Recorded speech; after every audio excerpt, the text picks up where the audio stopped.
Hello प्यारे बच्चों, मैं सुधा स्वागत करती हूँ आप सबका आपके अपने चैनल तैयारी ऑनलाइन में।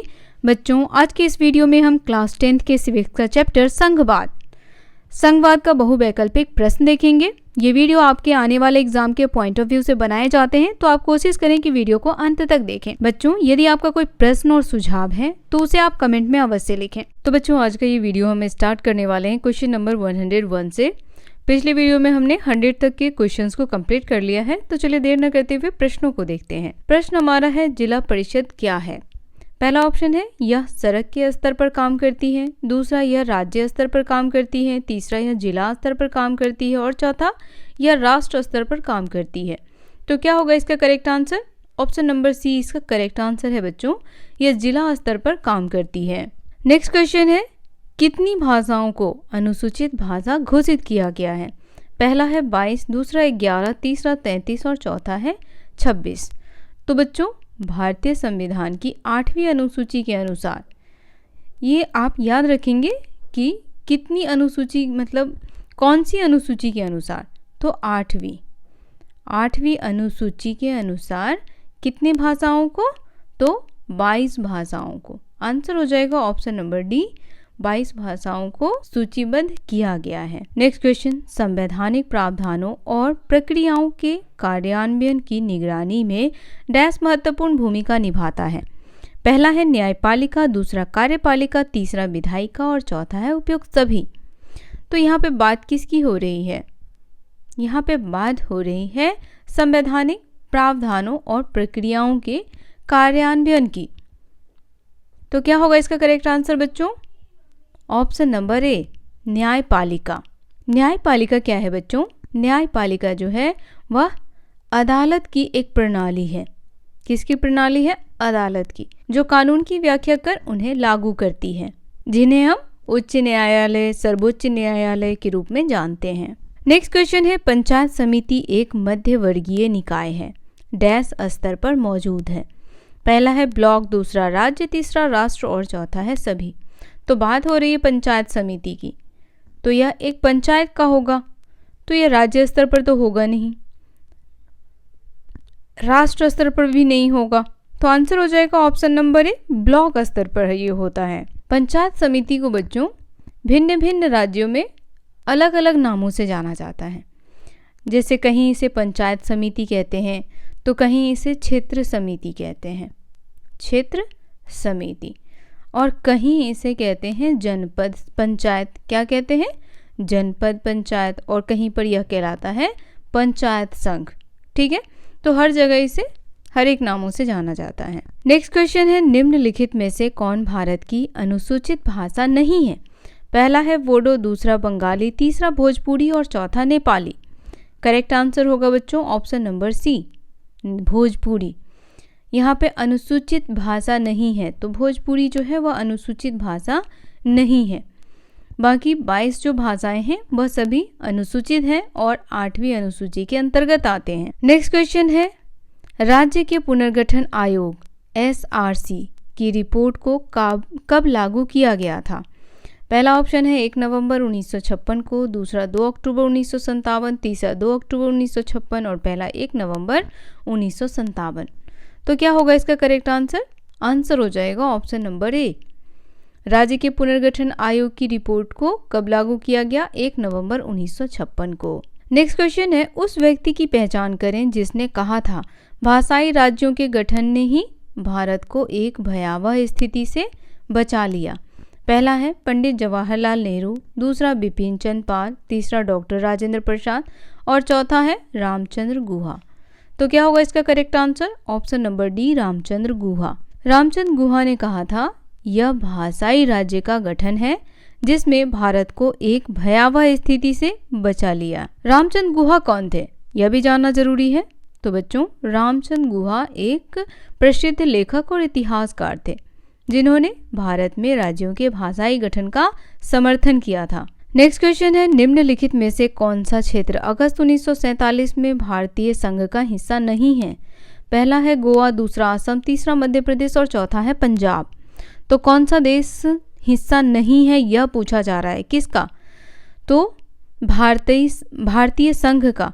तो बच्चों गोवा जो है वह हिस्सा नहीं है। अब देखिए, गोवा अगस्त 1947 में भारतीय संघ का हिस्सा नहीं बना था।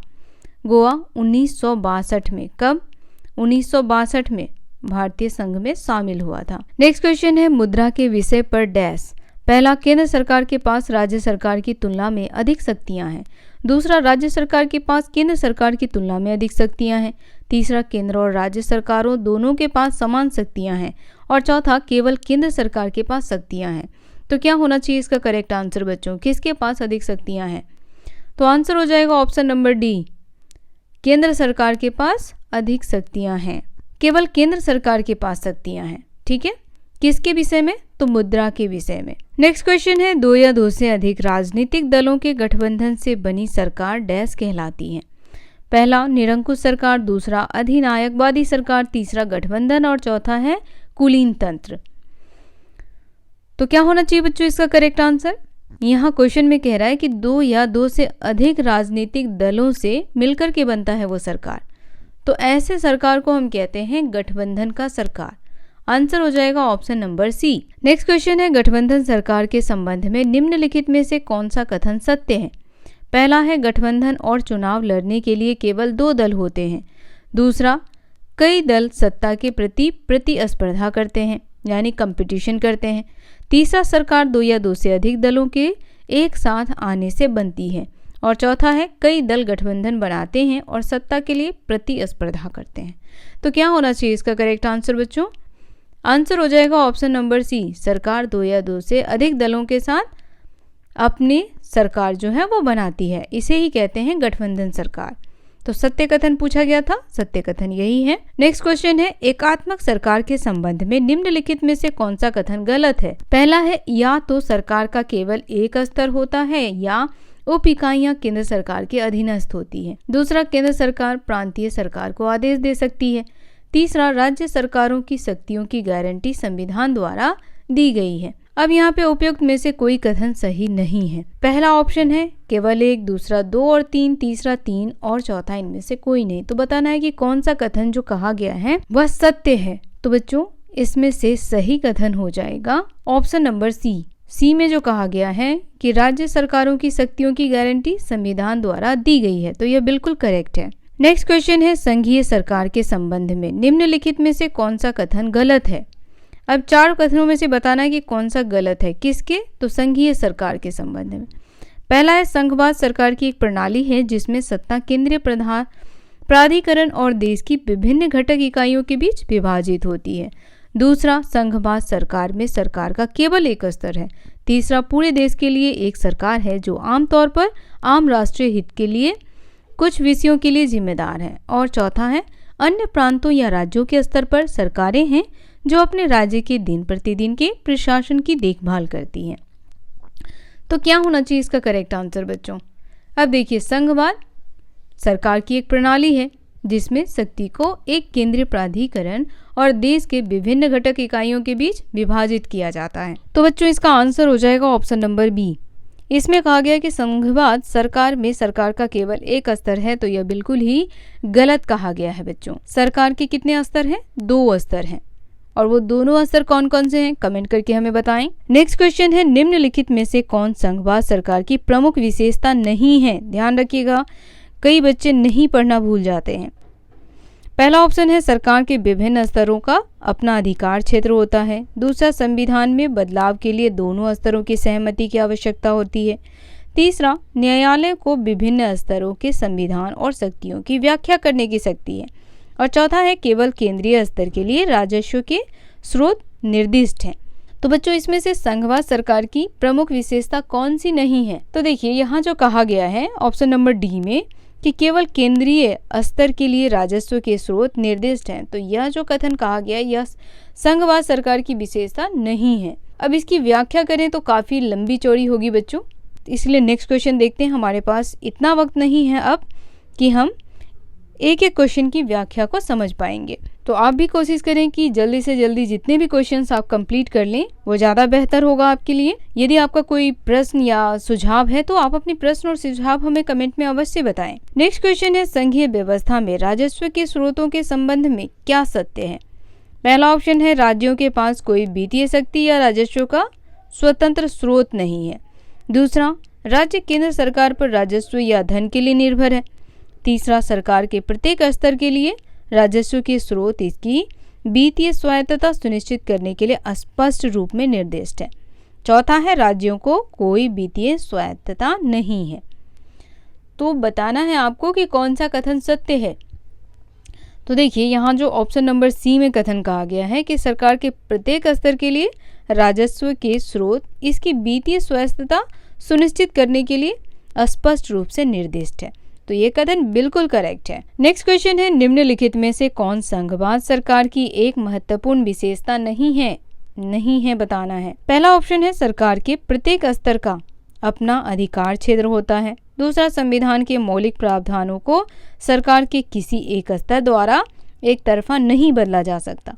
तीसरा है, सरकार के 2 या 2 से अधिक स्तर हैं। और चौथा है, न्यायालयों को संविधान बदलने की शक्ति है। तो कौन सी विशेषता नहीं है? तो यहाँ पर ऑप्शन नंबर डी में जो कहा गया है कि न्यायालयों को संविधान बदलने की शक्ति है, तो यह बिल्कुल नहीं है बच्चों। न्यायालय के पास क्या होता है?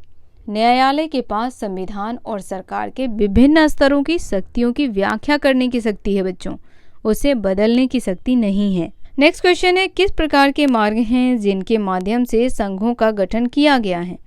पहला है, इस मार्ग में एक बड़ी इकाई बनाने के लिए स्वतंत्र राष्ट्रों का एक साथ आना शामिल है।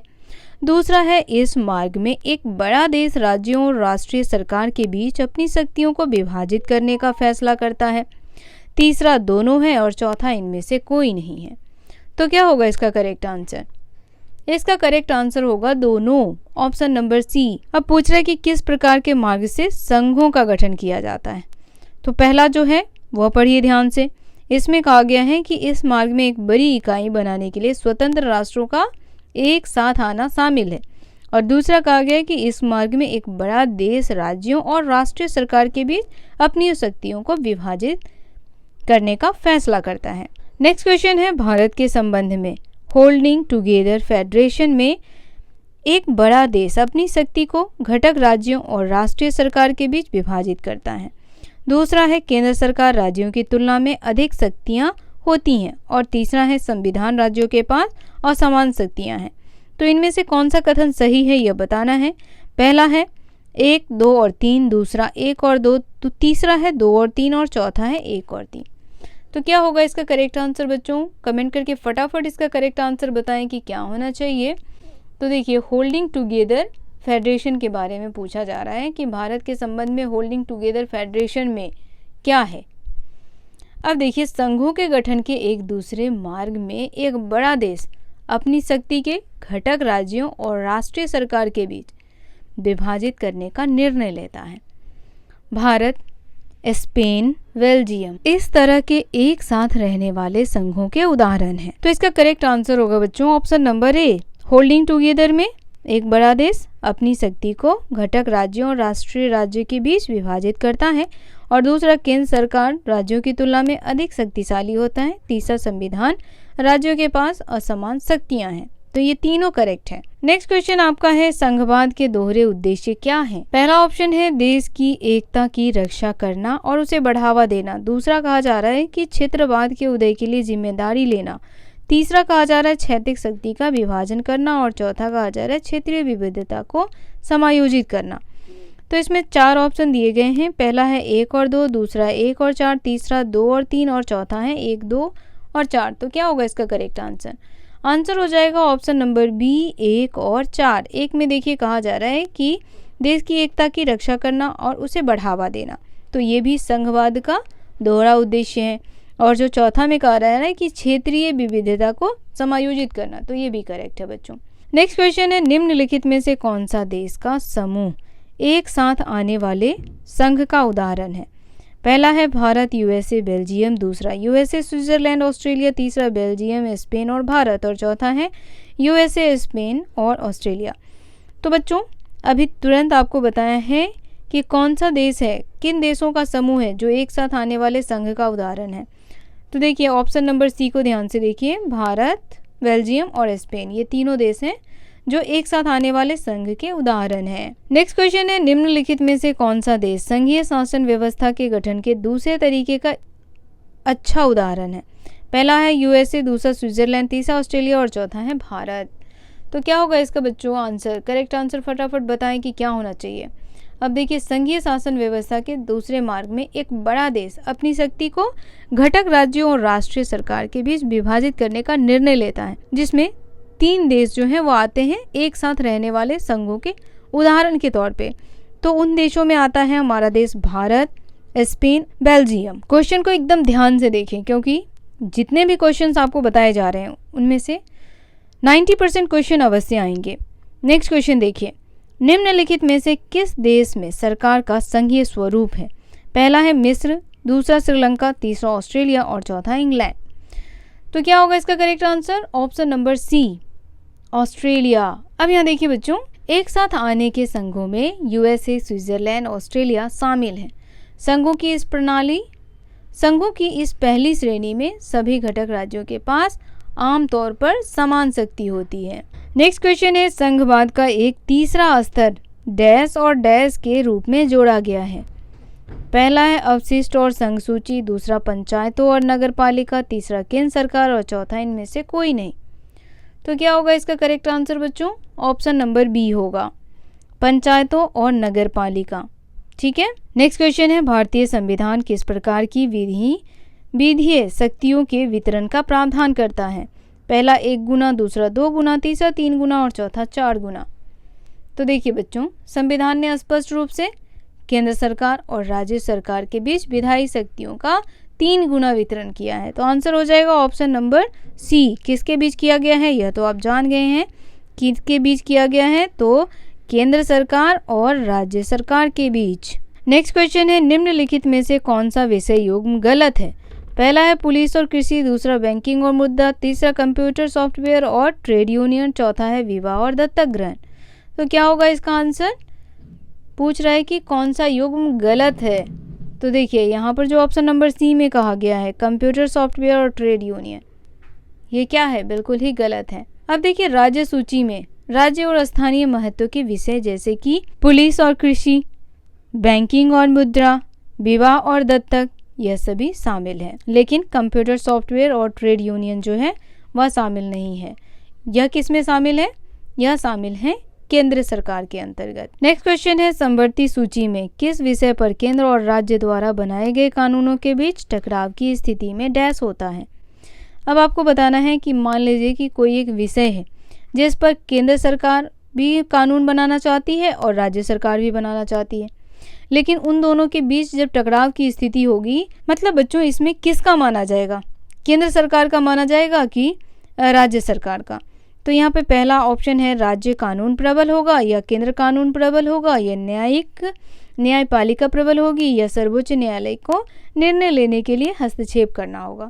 तो क्या होगा इसका करेक्ट आंसर? कई बार बता चुकी हूँ आपको कि जब भी केंद्र सरकार और राज्य सरकार दोनों किसी एक विषय पर कानून बनाएगी तो इसमें प्रबल कानून किसका होगा? केंद्र सरकार का। केंद्र सरकार को प्रबल कानून के रूप में मान्यता दी जाएगी। तो वहाँ पर आंसर हो जाएगा ऑप्शन नंबर बी। ध्यान रखिएगा कि समवर्ती सूची में केंद्र सरकार और राज्य सरकार दोनों कानून बना सकती है। नेक्स्ट क्वेश्चन है, संघ और राज्य सरकार दोनों निम्नलिखित में से किस सूची के विषयों पर कानून बना सकती है? अब यहाँ पे संघ और राज्य सरकार के बीच आ गया। तो देखिए, पहला है संघ सूची, दूसरा राज्य सूची, तीसरा समवर्ती सूची और चौथा इनमें से कोई नहीं।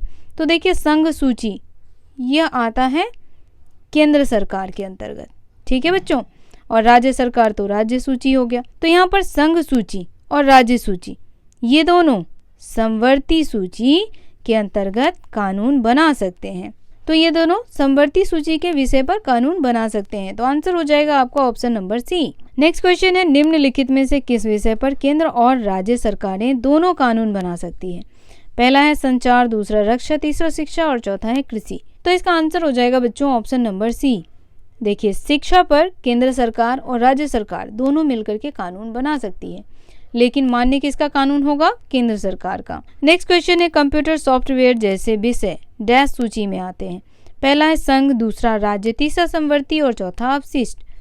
तो कंप्यूटर सॉफ्टवेयर जैसे विषय जो हैं बच्चों, वह केंद्र सरकार को अवशिष्ट विषयों पर कानून बनाने की शक्ति देता है। तो आंसर यहाँ पे हो जाएगा ऑप्शन नंबर डी, अवशिष्ट। नेक्स्ट क्वेश्चन है, निम्नलिखित में से कौन सा विषय समवर्ती सूची में आता है या शामिल है? पहला है बैंकिंग, दूसरा व्यापार, तीसरा पुलिस और चौथा मजदूर। तो क्या होगा इसका करेक्ट आंसर? समवर्ती सूची के अंतर्गत कौन सा आता है? ऑप्शन नंबर डी हो जाएगा, मजदूर। और यह भी जान लें कि समवर्ती सूची में और कौन कौन सा आता है, तो शिक्षा, उसके बाद वन, उसके बाद आ गया आपका विवाह, गोद लेना। तो ये सभी किस में शामिल है? समवर्ती सूची में। नेक्स्ट क्वेश्चन है, निम्नलिखित में से कौन संघ सूची का विषय नहीं है? पहला ऑप्शन है विदेशी मामले, दूसरा मुद्रा, तीसरा बैंकिंग और चौथा कानून और व्यवस्था। तो क्या होगा इसका correct answer? Option number D, संघ सूची का विषय नहीं है। ध्यान रखिएगा, कानून और व्यवस्था। कमेंट करके बताएं मुझे बच्चों कि कानून और व्यवस्था किसका विषय है। अब संघ सूची का कौन कौन सा विषय है तो वह भी जान ले। संघ सूची का विषय है रक्षा, देश की रक्षा, विदेशी मामले, बैंकिंग, संचार, मुद्रा। ये सभी किस में आते हैं? ये सभी आते हैं बच्चों संघ सूची के अंतर्गत। ठीक है। नेक्स्ट क्वेश्चन है, निम्नलिखित में से किसे राज्य स्तर पर राज्य का राजनीतिक प्रमुख कहा जाता है? तो बच्चों यहाँ पे कहा जा रहा है कि राज्य स्तर पर राज्य का राजनीतिक प्रमुख, पहला है मुख्यमंत्री, दूसरा विधानसभा अध्यक्ष, तीसरा राज्यपाल और चौथा है राष्ट्रपति। तो देखिए बच्चों, प्रधानमंत्री क्या करता है? देश चलाता है। और मुख्यमंत्री क्या करता है? राज्य चलाता है। तो यहाँ पर राज्य की बात हो रही है, तो आंसर क्या हो जाएगा? ऑप्शन नंबर ए, मुख्यमंत्री। नेक्स्ट क्वेश्चन है, भारत के संविधान में विधायी अधिकारों को, पहला ऑप्शन है केंद्र और राज्यों के बीच 3 सूचियों में विभाजित किया गया, दूसरा केंद्र और राज्यों के बीच 2 सूचियों में विभाजित किया गया, तीसरा है केंद्र की शक्तियों को सूचीबद्ध किया गया और अपरिभाषित शक्तियों को राज्य पर छोड़ दिया गया, चौथा है राज्यों की शक्तियों को निर्दिष्ट किया गया और अवशिष्ट शक्तियों को अपरिभाषित छोड़ दिया गया। तो क्या होगा इसका correct answer? Option number A होगा। भारत के संविधान में विधायी अधिकारों को केंद्र और राज्यों के बीच 3 अनुसूचियों में विभाजित किया गया है। तो ये 3 अनुसूचियां कौन कौन सी हैं? पहला हो जाएगा आपका संघ सूची, जिसे हम केंद्र सरकार के अंतर्गत मानते हैं। उसके बाद आपका है राज्य सूची, उसके बाद है समवर्ती सूची। ठीक है बच्चों, तो इन तीनों सूचियों को आप क्या करेंगे कि याद रखेंगे। नेक्स्ट क्वेश्चन है, संघ सूची में इस तरह के विषय शामिल हैं। पहला ऑप्शन है शिक्षा, वन, मजदूर, विवाह, दत्तक ग्रहण और उत्तराधिकार। तो बच्चों ये शामिल है आपका किस सूची में? समवर्ती सूची में। ठीक है, कई बार आपको इसलिए बता रही हूँ ताकि ये चीज़ें आपको याद हो जाए। दूसरा है पुलिस, व्यापार, वाणिज्य, कृषि और सिंचाई। ये शामिल है आपका किस में? तो बच्चों ये शामिल है आपके राज्य सूची में। ओके, उसके बाद है कंप्यूटर सॉफ्टवेयर जैसे अवशिष्ट विषय, तो ये आपका मतलब संबंधित है अवशिष्ट सूची से। और चौथा जो है रक्षा, विदेशी मामले, बैंकिंग, मुद्रा और संचार, यह आपका संघ सूची से है। आप यहाँ पर संघ की जगह अगर केंद्र सूची दिया हो तो आप वह भी मार सकते हैं, संघ या केंद्र भी मैं लिख देती हूँ ताकि आपको याद रहे। ठीक है, तो यहाँ पे संघ सूची से इस तरह के विषय शामिल हैं तो वो बताना है। तो आंसर हो जाएगा ऑप्शन नंबर डी। संघ सूची में कौन कौन से विषय शामिल हैं? रक्षा, विदेशी मामले, बैंकिंग, मुद्रा, संचार। नेक्स्ट क्वेश्चन, राजस्थान का वह स्थान जहां भारत ने अपना परमाणु परीक्षण किया था, तो बच्चों वो स्थान कौन सा है? पिछले क्वेश्चंस में भी आपको बताए गए हैं, बताएं कि इसका आंसर क्या होना चाहिए। पहला ऑप्शन है कालीकट, दूसरा पोखरण, तीसरा कवरत्ती और चौथा है करायली। तो क्या होगा आंसर बच्चों? राजस्थान के पोखरण में किया गया था। और पोखरण जो है बच्चों वो राजस्थान के किस जिले में स्थित है? फटाफट कमेंट करके बताएं। नेक्स्ट क्वेश्चन है, भारत में संघवाद की वास्तविक सफलता का श्रेय डैश को दिया जाता है? पहला भारत द्वारा अपनाए गए बहुसंख्यक उपायों को, दूसरा हमारे देश में सामाजिक और आर्थिक मतभेदों को, तो तीसरा हमारे देश में लोकतांत्रिक राजनीति की प्रकृति को और चौथा केंद्र में मजबूत सरकार को। तो क्या होगा इसका करेक्ट आंसर बच्चों? आंसर हो जाएगा ऑप्शन नंबर सी, हमारे देश में लोकतांत्रिक राजनीति की प्रकृति को। नेक्स्ट क्वेश्चन है, निम्नलिखित में से कौन स्वतंत्रता के बाद भारत के लिए लोकतांत्रिक राजनीति की पहली बड़ी परीक्षा थी? पहला गरीबी का उन्मूलन, दूसरा बैंकों का राष्ट्रीयकरण, तीसरा भाषाई राज्यों का निर्माण और चौथा जाति के आधार पर आरक्षण। तो क्या होगा इसका correct answer? Option number C होगा, भाषाई राज्यों का निर्माण। भाषाई राज्यों का निर्माण हमारे देश में लोकतांत्रिक राजनीति की पहली और बड़ी परीक्षा थी बच्चों। नेक्स्ट क्वेश्चन है, भारत में राज्य का भाषाई पुनर्गठन किस वर्ष किया गया था? पहला है 1956, दूसरा 1976, तीसरा 1965 और चौथा है 1992। तो क्या होगा आंसर? आंसर हो जाएगा ऑप्शन नंबर ए 1956 में। अब देखिए, राज्य पुनर्गठन अधिनियम 1956 में पारित किया गया था और भारत के राज्यों और क्षेत्रों की सीमाओं का एक प्रमुख सुधार हुआ था, जिससे उन्हें भाषाई आधार पर व्यवस्थित किया गया था। नेक्स्ट क्वेश्चन है, डैश राज्य एक भाषाई राज्य नहीं है? पहला है तमिलनाडु, दूसरा गुजरात, तीसरा कर्नाटक और चौथा झारखंड। तो कौन सा राज्य है बच्चों? झारखंड है। आंसर हो जाएगा ऑप्शन नंबर डी। झारखंड के साथ साथ और कौन से राज्य शामिल हैं? तो देख लें, नागालैंड और उत्तराखंड। नेक्स्ट क्वेश्चन है, भारतीय संविधान की 8वीं अनुसूची में हिंदी के अलावा कितनी भाषाओं को शामिल किया गया है? क्या हो जाएगा इसका करेक्ट आंसर बच्चों? फटाफट कमेंट करके बताओ कि आंसर क्या होना चाहिए। तो हिंदी के अलावा 21 भाषाओं को इस सूची के अंतर्गत शामिल किया गया था। नेक्स्ट क्वेश्चन है, निम्नलिखित में से कौन सी भाषा की जोड़ी भारतीय संविधान की 8वीं अनुसूची में शामिल नहीं है? पहला है पाली तुलु, दूसरा है बोडो मैथिली, तीसरा नेपाली उड़िया और चौथा है सिंधी उर्दू। तो यहाँ पे आपसे पूछा जा रहा है कि भाषा की वह जोड़ी जो भारतीय संविधान के 8वीं अनुसूची में शामिल नहीं है, तो वह जोड़ी कौन सी है?